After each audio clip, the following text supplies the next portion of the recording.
ഈ സെൽസ് ഒക്കെ റിപ്പയർ ആവാനൊക്കെ പറ്റുകയാണെങ്കിൽ 16 മുതൽ 18 അവേഴ്സ് ഒക്കെ നമ്മൾ ഫാസ്റ്റ് ചെയ്യേണ്ടി വരും. അതായത് ഒരു 3 മണിക്കൊക്കെ ഫുഡ് കഴിച്ചു കഴിഞ്ഞാൽ പിന്നെ ഒന്നും കഴിക്കേണ്ട, പിന്നെ പിറ്റേന്ന് രാവിലെയാണ് നമ്മൾ ഫുഡ് കഴിക്കുന്നത്. ആ ഒരു തരത്തിൽ 16 മുതൽ 18 അവേഴ്സ് വരെ നമുക്ക് ഫാസ്റ്റ് ചെയ്യാനായിട്ട് പറ്റും.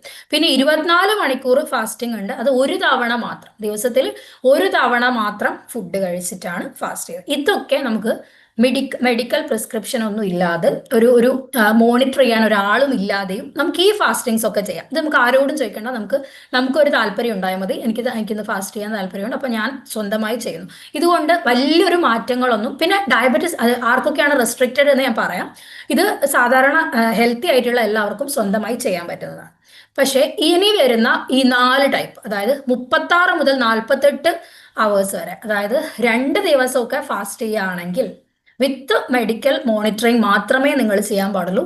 പിന്നെ 3 to 5 ഡേയ്സ് ഫാസ്റ്റിംഗ് ഉണ്ട്. ഇതൊക്കെ ആന്റി ഒബീസിറ്റി, അമിതവണ്ണം കുറയ്ക്കാനായിട്ടൊക്കെയാണ് നമ്മൾ ഈ ഒരു ഫാസ്റ്റിങ്ങിലേക്ക് പോകുന്നത്. പിന്നെ 5 ഡേയ്സ് ആൻഡ് ബിയോണ്ട് ക്യാൻസറസ് സ്റ്റേറ്റിൽ, പിന്നെ ഒവേറിയൻ ഫൈബ്രോയിഡ് അതായത് ബ്ലീഡിംഗ് ഒക്കെ നിൽക്കാത്ത അവസ്ഥ, അങ്ങനത്തെ കാര്യങ്ങളൊക്കെ സ്ത്രീകളിൽ ഉണ്ടെങ്കിൽ അതൊക്കെ നിർത്താനായിട്ട് നമുക്ക് ഫാസ്റ്റിംഗ് വളരെയധികം ഹെൽപ്പ് ചെയ്തതായിട്ട് ഇപ്പോഴത്തെ റിസർച്ചേഴ്സും കാര്യങ്ങളും. നാച്ചുറോപ്പതിക് പ്രാക്ടീസ് ആണ് അത്. ചെയ്യുന്ന ഒരുപാട് സെന്റേഴ്സ് ഉണ്ട്. ആർക്കെങ്കിലും താല്പര്യം ഉണ്ടെങ്കിൽ പറയാം. അസുഖമായി ബുദ്ധിമുട്ടുന്നവരുണ്ടെങ്കിൽ കോണ്ടാക്ട് ചെയ്യാം. അപ്പം 5 ദിവസമൊക്കെ നമ്മൾ ഫൈബ്രോയിഡ്സിന്റെ ഫാസ്റ്റിംഗ്, 7 ഡേയ്സ് ഒക്കെ നമ്മൾ ഡയറ്റ് കൊടുക്കും.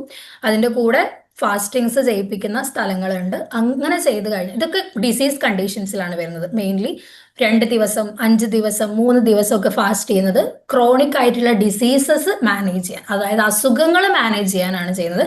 പക്ഷേ ഇത് നമ്മളുടെ ഡൈജസ്റ്റീവ് സിസ്റ്റത്തിനെ ഒന്ന് റെസ്റ്റ് കൊടുക്കുക, നമ്മളുടെ ശരീരം ഹെൽത്തി ആക്കുക, അതുപോലെ തന്നെ നമുക്കൊരു റിപ്പയറിങ് പ്രോസസ്സ് ആവുക, നമ്മളെ സ്കിന്ന് കാര്യങ്ങളൊക്കെ ഒന്ന് നന്നാവുക. അതേപോലെ നമുക്ക് എന്തെങ്കിലും അസുഖങ്ങളുടെ തുടക്കം ഉള്ളിലുണ്ടെങ്കിൽ അതൊന്ന് മാറിക്കിട്ടുക, ദഹനം നല്ലതാവുക, ഇതിനൊക്കെ എനർജി ഒന്ന് ബൂസ്റ്റ് ചെയ്യുക, നമ്മളെ എനർജി ഒന്ന് നന്നായിട്ട് വരിക. അതിനൊക്കെയാണ് ഈ 3 ഫാസ്റ്റിങ്സ് നമ്മൾ ചെയ്യുന്നത്. പിന്നെ എങ്ങനെയാണ് ഫാസ്റ്റിംഗ് ബ്രേക്ക് ചെയ്യേണ്ടത്? വളരെ ഇമ്പോർട്ടൻ്റ് ആണ്, വളരെ വളരെ ഇമ്പോർട്ടൻ്റ് ആണ്. ഇതിപ്പോൾ ഞാൻ പറയുന്നത് വെച്ചാൽ, ഞാൻ അൺഹെൽത്തി ആയിട്ടുള്ള ഫാസ്റ്റിംഗ് ബ്രേക്ക് ചെയ്യുന്നത്, അതായത് ഉപവാസം അല്ലെ നോമ്പൊക്കെ മുറിക്കുന്നത് ഞാൻ കണ്ടിട്ടുണ്ട് അൺഹെൽത്തി ആയിട്ട്. അപ്പോൾ അതിനും കൂടെ വേണ്ടിയിട്ടാണ് ഞാനിത് പറയുന്നത്. നമ്മൾ ഇപ്പോൾ ഒരു ഫാസ്റ്റിംഗ് എടുക്കാന്ന് വെച്ചാൽ കംപ്ലീറ്റ് റെസ്റ്റ് കൊടുക്കണം. ഒരു വെള്ളം പോലും നമ്മൾ കുടിക്കാണ്ട് നമ്മൾ ഫാസ്റ്റ് ചെയ്യുകയാണ്, നമ്മളൊരു 12 മണിക്കൂർ അല്ലെങ്കിൽ ഒരു 16 മണിക്കൂർ നമ്മൾ ഒരു വെള്ളം പോലും കുടിക്കാതെ ഫാസ്റ്റ് ചെയ്തിട്ട് നമ്മൾ പിന്നെ ഇത് നിർത്തുന്ന സമയത്ത് നമ്മൾ പോയി അമിതമായി ഫുഡ് കഴിക്കുക, അല്ലെ ബിരിയാണി അല്ലെ അങ്ങനത്തെ ഐറ്റംസ് നമ്മൾ കഴിക്കുകയാണെങ്കിൽ നമ്മൾ ചെയ്തതിൻ്റെ നേരെ ഓപ്പോസിറ്റ് റിസൾട്ടാണ് നമുക്ക് കിട്ടുന്നത്. നമ്മളിപ്പോൾ ഒരു ഫാസ്റ്റിംഗ് ബ്രേക്ക് ചെയ്യുന്ന സമയത്ത് നമ്മൾ ഏറ്റവും കൂടുതൽ ശ്രദ്ധിക്കേണ്ടതാണ്, നമ്മൾ കാരക്കൊക്കെ വെച്ചിട്ട്, മുസ്ലിംസ് ഒക്കെ നോമ്പ് തുറക്കുക, കാരക്ക വെച്ചിട്ട് തുറക്കാം. അതുപോലെ തന്നെ ലിക്വിഡ് ആയിട്ടുള്ള ഫ്രൂട്ട് ജ്യൂസസ്, അങ്ങനത്തെ കാര്യങ്ങളാണ് നമ്മൾ ഇത് ഉപവാസം നോമ്പ് കഴിഞ്ഞിട്ട് തുടങ്ങുന്ന സമയത്ത്, ഫുഡ് കഴിച്ച് തുടങ്ങുന്ന സമയത്ത് അങ്ങനത്തെ കാര്യങ്ങൾ മാത്രമേ കഴിക്കാൻ പാടുള്ളൂ. ചിലർ ഞാൻ ഇത്രയും നോമ്പെടുത്തു, ഞാൻ ഇത്രയും സമയം ഫുഡ് കഴിക്കാണ്ടിരുന്നു, ഇനി എനിക്ക് എന്തെങ്കിലുമൊക്കെ കഴിക്കാമല്ലോ എന്നുള്ള രീതിയിൽ വേഗം പോയി ഒരു ബിരിയാണി കഴിക്കുന്നു, അല്ലെ വേഗം പോയി വേറെ എന്തെങ്കിലുമൊക്കെ കഴിക്കുന്നു. ഒരിക്കലും ചെയ്യാൻ പാടില്ല. കാരണം നമ്മൾ അഗ്നി എന്ന് പറയും ആയുർവേദത്തിൽ. അഗ്നി എന്ന് പറയുന്നത് ഡൈജസ്റ്റീവ് ഫയർ, അല്ലെങ്കിൽ നമ്മൾ ഹോർമോൺസ് ഒക്കെയാണ്, നമ്മൾ ദഹന വ്യവസ്ഥയിലെ ഹോർമോൺസ് ഒക്കെയാണ്. അപ്പം ആ ഒരു കാര്യത്തിൽ അതിലേക്കാണ് നമ്മൾ പെട്ടെന്ന് കൊണ്ടുപോയി വലിയൊരു കാര്യം ഇടുമ്പോൾ ആ ഒരു ദഹന വ്യവസ്ഥ ഇപ്പം, ആ ഒരു അഗ്നി എന്ന് പറയുന്നത് ഇപ്പോൾ വളരെ താഴ്ന്നാണ് ഇരിക്കുന്നത്. ഒരു ചെറിയൊരു അഗ്നി ഉണ്ടാകുമ്പോൾ, ഇപ്പോൾ നമ്മൾ അടുപ്പിൽ കത്തിക്കുന്ന സമയത്ത് ചെറിയൊരു തീയല്ലേ ഉണ്ടാവും, അവിടെ പോയിട്ട് വലിയൊരു സാധനം വെക്കുകയാണെങ്കിൽ ആ തീ കെട്ടു. അപ്പം നമ്മൾ ഇൻഡൈജഷൻ ആവാനുള്ള ചാൻസസ് ഉണ്ട്, അതായത് ദഹനം ശരിയാവാതെ ഛർദിൽ അങ്ങനത്തെ കാര്യങ്ങളൊക്കെ വരാനുള്ള ചാൻസസ് ഉണ്ട്. അപ്പം how to break the fast, അല്ലെങ്കിൽ എങ്ങനെ ഉപവാസം നിർത്തണം, എങ്ങനെ നോമ്പ് തുറക്കണം എന്നുള്ളത് വളരെ ഇമ്പോർട്ടൻ്റ് ആണ്. നമ്മൾ തുറക്കുന്ന സമയത്ത് വളരെ ലിക്വിഡ് ആയിട്ടുള്ള എന്തെങ്കിലും ഫുഡ്, ലിക്വിഡ് ആയിട്ടുള്ള അതായത് ജ്യൂസസ്, അങ്ങനത്തെ കാര്യങ്ങൾ, പഴവർഗ്ഗങ്ങൾ, അങ്ങനത്തെ കാര്യങ്ങൾ മാത്രം കഴിക്കുക. 1-2 മണിക്കൂർ കഴിഞ്ഞതിന് ശേഷം മാത്രമേ. എന്നാലും ഞാനിങ്ങനെ എണ്ണയിൽ വറുത്തതും പൊരിച്ചതുമായിട്ടുള്ള കാര്യങ്ങൾ കഴിക്കാൻ ഒരിക്കലും റെക്കമെൻഡ് ചെയ്യില്ല. നമ്മളിപ്പോൾ ഒരു മാസത്തെ ഒരു റംദാൻ വ്രതമൊക്കെ എടുക്കുകയാണെങ്കിൽ അതിൻ്റെ ഒരു ബെനിഫിറ്റ് നമുക്ക് കറക്റ്റ് കിട്ടണം എന്നുണ്ടെങ്കിൽ നമ്മളെ ബോഡിയിൽ അത്രയും വ്രതശുദ്ധിയും അതുപോലെ തന്നെ നമ്മളുടെ എല്ലാ പാപങ്ങളും ഒക്കെ മാറുന്ന ഒരു സമയമാണെന്നാണ് പറയുന്നത്. അപ്പൊ അതൊക്കെ നമുക്ക് അതിൻ്റെ ഒരു ബെനിഫിറ്റ് നമുക്ക് കിട്ടണം എന്നുണ്ടെങ്കിൽ നമ്മൾ ഫുഡിന്റെ കാര്യത്തിൽ വളരെയധികം ശ്രദ്ധിക്കണം. നമ്മൾ കഴിക്കാം, പക്ഷേ ഫ്രൈഡ് ആയിട്ടുള്ള കാര്യങ്ങൾ കഴിക്കാനായിട്ട് പാടില്ല. അധികം ഓയിൽ ഉപയോഗിച്ചിട്ടുള്ളത്, അധികം നെയ്യ് ഉപയോഗിച്ചിട്ടുള്ളത്. നെയ്യ് അധികം ഉപയോഗിക്കാന്ന് വെച്ചാൽ നമ്മൾ 1 സ്പൂൺ നെയ്യ് എന്ന് പറയുന്നത് നമ്മൾ 2 സ്പൂണ് ഷുഗർ കഴിക്കുന്നതിന് തുല്യമാണ്. അപ്പോൾ 1 സ്പൂൺ നെയ്യ് കഴിക്കുന്നതും നമ്മൾ പഞ്ചസാര തന്നെ എടുത്ത് കഴിക്കുന്നതും ഒരേപോലെ തന്നെയാണ്. അപ്പം നെയ്യിലൊക്കെ കൂടുതലായിട്ട് ഗീ എന്ന് പറയുന്നതിലൊക്കെ നമുക്ക് പഞ്ചസാരയുടെ ഷുഗർ കണ്ടന്റ് തന്നെയാണ് കൂടുതലുള്ളത്. അപ്പം നമ്മൾ ഈ ഒരു 30 ദിവസമൊക്കെ വ്രതം എടുക്കുന്ന സമയത്ത് പെട്ടെന്ന് പോയിട്ട് നമ്മൾ വേറെ എണ്ണയിൽ പൊരിച്ചതും വറുത്തതുമായിട്ടുള്ള കാര്യങ്ങൾ കഴിക്കാതെ ഫ്രൂട്ട്സ്, വെജിറ്റബിൾസ് കാര്യങ്ങൾ ആദ്യം കഴിക്കുക. എന്നിട്ട് വയറൊന്ന് ഓക്കെ ആയതിനു ശേഷം ഒരു 2 hours ഒക്കെ കഴിഞ്ഞതിന് ശേഷം നമുക്ക് വേറെ ഫുഡ് കഴിക്കാം, കുറച്ച് സോൾട്ട് ആയിട്ടുള്ള ഫുഡ് കഴിക്കാം. എന്നിരുന്നാലും അമിതമായി എണ്ണയിലും വറുത്തതും പൊരിച്ച കാര്യങ്ങൾ ഒഴിവാക്കി കഴിഞ്ഞാൽ നിങ്ങൾക്ക് ഇപ്പൊ കിട്ടുന്നതിലും വളരെ വലിയ ബെനിഫിറ്റ്സ് എന്ന് വെച്ചാൽ നിങ്ങൾക്ക് ചിന്തിക്കാൻ പറ്റാത്ത ബെനിഫിറ്റ്സ്. അമിത വണ്ണമുള്ള ആൾക്കാരൊക്കെ ഇത് കറക്റ്റ്ലി ഫോളോ ചെയ്യുകയാണെങ്കിൽ അവരുടെ വെയിറ്റ് ലോസ് നല്ല രീതിയിൽ ഉണ്ടാവും. അല്ലാതെ എൻ്റെ അടുത്ത് വന്നിട്ട് ഇപ്പം ഞാൻ ഫാസ്റ്റ് ചെയ്യുന്നുണ്ട്, 30 ദിവസം ഫാസ്റ്റ് ചെയ്യാറുണ്ട്, പക്ഷെ എന്നിട്ടും എൻ്റെ വെയിറ്റ് കുറഞ്ഞില്ല. എന്താണ് വെയിറ്റ് കുറയാത്ത കാരണം എന്ന് വെച്ചാൽ ഇത് തന്നെയാണ്. ഫാസ്റ്റിംഗ് കഴിഞ്ഞ ഉടനെ വേറെ എന്തെങ്കിലും വളരെ കട്ടിയുള്ള പദാർത്ഥങ്ങൾ, അല്ലെങ്കിൽ നമ്മുടെ ശരീരത്തിന് ദഹിക്കാത്ത പദാർത്ഥങ്ങൾ കഴിക്കുമ്പോഴാണ് അത് നമ്മൾക്ക് ഒരു ഗുണമില്ലാണ്ടായിപ്പോ. ശരിക്കും ഗുണം കിട്ടാനാണ് നമ്മൾ ഈ ഫാസ്റ്റ് ചെയ്യുന്നത്. നമ്മളെ ബോഡി അതുപോലെ തന്നെ മൈൻഡ് പ്യൂരിഫിക്കേഷൻ നടക്കേണ്ട ഒരു സമയമാണ് ഈ ഒരു 30 ദിവസം, അല്ലെങ്കിൽ നമ്മൾ ഫാസ്റ്റ് ചെയ്യുന്ന ഏത് ദിവസമാണോ ഒരു ദിവസം. ഇപ്പം വേറെ ആൾക്കാരാണെങ്കിലും നമ്മളിപ്പോൾ പോയി രാവിലെ മുതൽ വൈകുന്നേരം വരെ ഒന്നും കഴിക്കാണ്ട് ഈ രാവിലെ മുതൽ ഒന്നും ഞാൻ കഴിച്ചില്ലല്ലോ, ഇനി നല്ല രീതിയിൽ ഞാൻ കഴിക്കാന്നുള്ള രീതിയിൽ പോയിട്ട് കഴിച്ചു കഴിഞ്ഞാൽ നല്ല രീതിയിൽ നമുക്ക് ബുദ്ധിമുട്ടാവുകയും നമ്മളുടെ ദഹന വ്യവസ്ഥയെ അത് തകരാറിലാക്കുകയും ചെയ്യും. ഇത് ഇതിന്റെ ബെനിഫിറ്റ് കിട്ടാൻ വേണ്ടിയിട്ടാണ് ഞാൻ ഈ പറയുന്നത്. എന്ന് വെച്ചാൽ ഇത് എന്ന് വെച്ചാൽ നമുക്ക് ഏറ്റവും കൂടുതൽ ബെനിഫിറ്റ് കിട്ടുന്ന ഒരു പ്രോസസ്സാണ്, വളരെ പവർഫുൾ ആയിട്ടുള്ള ഒരു പ്രോസസ്സാണ്.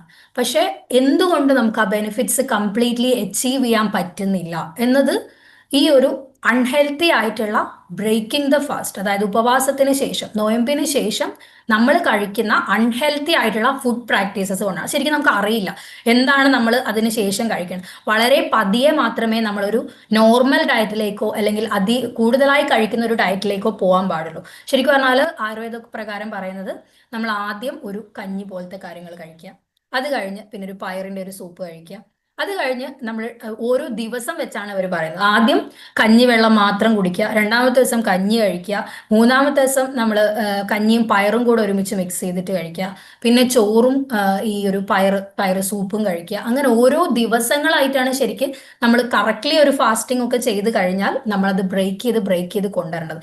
അപ്പോഴാണ് നമ്മുടെ ശരീരത്തിന് റിപ്പയറിങ് പ്രോസസ്സ്, അതായത് നമ്മുടെ ശരീരത്തിന് ടിഷ്യൂ ഒക്കെ മാറുന്നത്, നമ്മുടെ രോഗങ്ങൾ മാറുന്നത്, നമ്മളെ മൈൻഡ് പവർ വർദ്ധിക്കുന്നത്, നമ്മളെ എനർജി ഒക്കെ കൂടുന്നത്. അല്ലാതെ നമുക്ക് ശരിക്കും പറഞ്ഞാൽ കിട്ടേണ്ട ബെനിഫിറ്റ്സ് നമ്മൾ ഇത്രയും കുറേ നേരം ഫാസ്റ്റ് ചെയ്തിട്ടും അല്ലെ കുറേ നേരം ഭക്ഷണം കഴിക്കാണ്ടിരുന്നിട്ടും നമുക്ക് കിട്ടേണ്ട ബെനിഫിറ്റ്സ് നമുക്ക് കിട്ടുന്നില്ല. അപ്പൊ അടുത്തതെന്ന് പറയുന്നത് ആരൊക്കെയാണ് ഇത് ചെയ്യാൻ പാടില്ലാത്തത്. നമ്മൾ ഗൗട്ടി ആർത്രൈറ്റിസ് എന്ന് പറയും, വാതരക്തം എന്ന് പറയുന്ന അസുഖം ഉള്ളവര് ചെയ്യരുത്. അതായത് നമ്മൾ ജോയിൻസിലൊക്കെ റെഡ് കളറായിട്ട് നമുക്ക് നീര് വെക്കുന്ന ഒരു അവസ്ഥയാണ് ഗൗട്ടി ആർത്രൈറ്റിസ് എന്ന് പറയും. അതുപോലെ തന്നെ ടൈപ്പ് 2 ഡയബറ്റീസ് ഉള്ള ടൈപ്പ് 1 ഡയബറ്റീസ് ഉള്ള ആൾക്കാരാണെങ്കിൽ മോണിറ്ററിങ് ഇല്ലാണ്ട് പോയിട്ട് ഫാസ്റ്റിംഗ് ചെയ്യരുത്. തലചുറ്റി വീഴാനും ഷുഗർ ലെവൽ കുറയാനും ഉള്ള സാധ്യതകളുണ്ട്. അതുപോലെ തന്നെ ഈ മെൻസ്ട്രേഷൻ നിൽക്കുന്ന സ്ത്രീകൾ ഉണ്ടാവും, ഒരു മെയിൻലി ഒരു 55-50 വയസ്സൊക്കെ ആ ഒരു ടൈമിലാണ്, 50 to 60 വയസ്സ് വരെയൊക്കെയാണ് പീരീഡ്സ് നിൽക്കുന്ന ഒരു ടൈം. ആ ഒരു ടൈമിലുള്ള സ്ത്രീകൾ ചെയ്യാനായിട്ട് പാടില്ല. അതുപോലെ തന്നെ പ്രഗ്നന്റ് ആയിട്ടുള്ള സ്ത്രീകൾ ചെയ്യരുത്. അതുപോലെ തന്നെ കെയർ ടേക്കേഴ്സ് ആയിട്ടുള്ള നഴ്സിങ്ങിന് കെയർ ടേക്കേഴ്സ് ആയിട്ടുള്ള ആളുകൾ അത് ചെയ്യരുത്. അതുപോലെ കിഡ്നി സംബന്ധമായിട്ടുള്ള അസുഖങ്ങൾ ഉള്ളവർ ചെയ്യരുത്. പിന്നെ എന്തെങ്കിലും സർജറി ഒക്കെ പെട്ടെന്ന് കഴിഞ്ഞിട്ടുള്ളവരും, പിന്നെ നല്ല വയസ്സായിട്ടുള്ള ആൾക്കാരും, വളരെയധികം വയസ്സായിട്ട് സ്വന്തമായി കാര്യങ്ങളൊന്നും ചെയ്യാൻ പറ്റാത്ത ആൾക്കാരും ചെയ്യരുത്. ബാക്കി എല്ലാവർക്കും ചെയ്യാൻ പറ്റും. വേറെ എന്തെങ്കിലും ഇൻഡൈജഷൻ ഇഷ്യൂസ്, ഈറ്റിംഗ് ഡിസോർഡേഴ്സ് എന്തെങ്കിലും ഉള്ളവരും ചെയ്യരുത്. ബാക്കി എല്ലാവർക്കും ഇതൊക്കെ ചെയ്യാനായിട്ട് പറ്റും. പിന്നെ എന്ന് വെച്ചാൽ നമുക്ക് എക്സ്പെരിമെന്റ് ചെയ്ത് നോക്കാം. ഇപ്പം 24 മണിക്കൂറും നമുക്ക് ഫാസ്റ്റിംഗ് ചെയ്യണം എന്നുള്ളൊരു ആഗ്രഹമുണ്ട്, പക്ഷെ നമുക്ക് 16 മണിക്കൂറേ ചെയ്യാൻ പറ്റുള്ളൂ. കുഴപ്പമില്ല, 16 മണിക്കൂറിന്റെ ഒരു ഗുണം നമുക്ക് കിട്ടും. അത് കഴിഞ്ഞ് നമുക്ക് വെള്ളം കുടിക്കാം.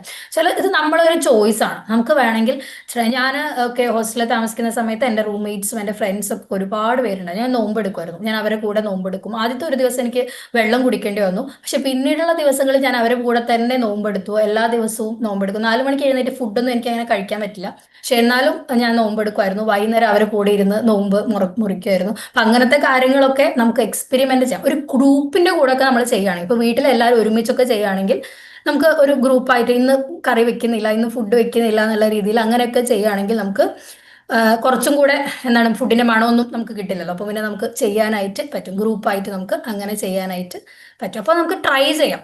ലൈക്ക് 12 മണിക്കൂർ ഒരു ദിവസം നോക്കി നോക്കാം, പിന്നെ 13 മണിക്കൂർ ചെയ്ത് നോക്കാം. അങ്ങനെ ഓരോ ദിവസമായി ചെയ്ത് നമുക്ക് നമ്മുടെ കപ്പാസിറ്റി വർദ്ധിപ്പിക്കാം. അങ്ങനെ ഒരു 18 മണിക്കൂർ 20 മണിക്കൂറൊക്കെ ചെയ്താൽ മതി. ഹെൽത്തി ആയിട്ടുള്ള ഒരാളാണെങ്കിൽ പോലും ഉപവാസം മന്ത്ലി ഒരു തവണ ചെയ്യുന്നത് വളരെ നല്ലതാണ്. അപ്പം ഇന്നത്തെ ടോപ്പിക്ക് അത്രയേ ഉള്ളൂ. സിമ്പിൾ ആയിട്ടുള്ള ഒരു ടോപ്പിക്കാണ്, പക്ഷെ വളരെ അധികം ഗുണങ്ങളുള്ള ഒരു ടോപ്പിക്കായിരുന്നു. അപ്പോൾ എന്തെങ്കിലും ഡൗട്ട് ഉണ്ടെങ്കിൽ നിങ്ങൾക്ക് ചോദിക്കാം.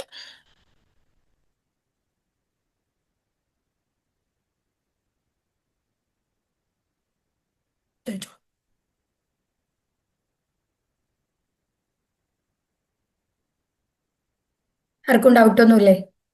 എല്ലാവരും ക്ലാസ് കേട്ടോ? ഉറങ്ങിപ്പോയോ ആരെങ്കിലും? ആരും ഉറങ്ങിയിട്ടൊന്നും ഇല്ലാന്ന് വിചാരിക്കുന്നു. അപ്പൊ ഉറങ്ങുന്നുണ്ടെങ്കിൽ നമുക്ക് ഒരു ബ്രീത്ത് ഇൻ ബ്രീത്ത് ഔട്ട് ചെയ്യാം. ശ്വാസം ഉള്ളിലേക്ക് എടുക്കാം, പുറത്തേക്ക് വിടാം. ഓക്കെ. ഈ ഡ്രൈ ഫാസ്റ്റിംഗ് ആർക്ക് വേണേലും എടുക്കാമോ? എന്താ ഒന്നുകൂടെ പറയാമോ? ഡ്രൈ ഫാസ്റ്റിംഗ് ആർക്ക് വേണമെങ്കിലും ചെയ്യാമെന്ന് ചോദിച്ചാൽ എന്തെങ്കിലും ഹെൽത്ത് കണ്ടീഷൻസ് ഉള്ള ആൾക്കാരാണോ ഉദ്ദേശിക്കുന്നത്? അല്ല, ഒരു പ്രത്യേകിച്ച് അസുഖങ്ങളൊന്നും ഇല്ലാത്ത ഒരാള്. പ്രത്യേകിച്ച് അസുഖങ്ങളൊന്നും ഇല്ലെങ്കിൽ എടുക്കാം. പക്ഷെ ഞാൻ ഇപ്പൊ പറഞ്ഞ അസുഖങ്ങളിൽ, അതായത് പ്രഗ്നന്റ് ലേഡീസ്, അതുപോലെ കെയർ ടേക്കിംഗ് ചെയ്യുന്ന ആൾക്കാർ, വേറെ സർജറി എന്തെങ്കിലും കഴിഞ്ഞ ആൾക്കാർ, അവർക്കൊന്നും ഒരു ഫാസ്റ്റിങ്ങും ചെയ്യാത്തതാണ് നല്ലത്. കാരണം അവർക്ക് കണ്ടിന്യൂസ് ആയിട്ട് ഒരു ഫുഡ് കിട്ടിക്കൊണ്ടിരിക്കണം, ഗ്ലൂക്കോസ് ലെവൽസ് ഒക്കെ മെയിൻറ്റെയിൻ ചെയ്യണം. അവർ യാതൊരു ഫാസ്റ്റിങ്ങും ചെയ്യാത്തതാണ് നല്ലത്. ഇനി ആർക്കെങ്കിലും ഡൗട്ട് ഉണ്ടോ?